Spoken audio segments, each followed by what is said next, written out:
Hatireler tozlu yollardadır, gülüşün kulağımda kalıp hele. Sen benim bütün dünyamydın, indi adın bir ağrı tek kalbimde. Tek seni sevmiştim bir yüreğimde, hiç kim yok idi.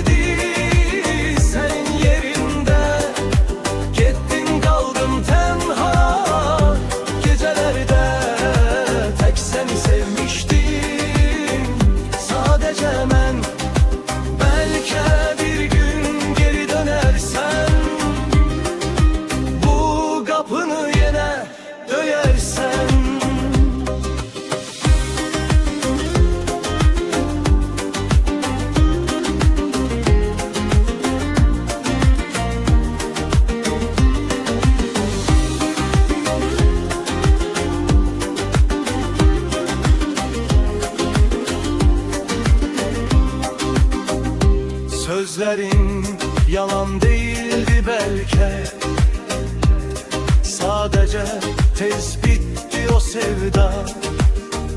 Ben hele de dünende kalmışam, sen ise sabahta sanardı.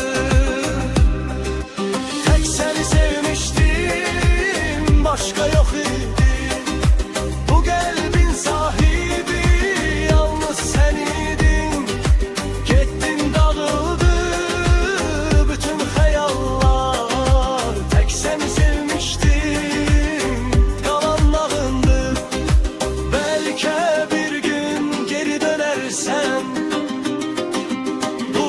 kapını yine döyersen.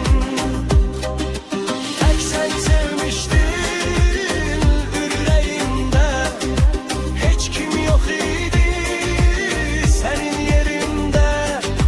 Gittin kaldım tenha gecelerde, tek seni sevmiştim sadece ben, tek seni sevmiştim.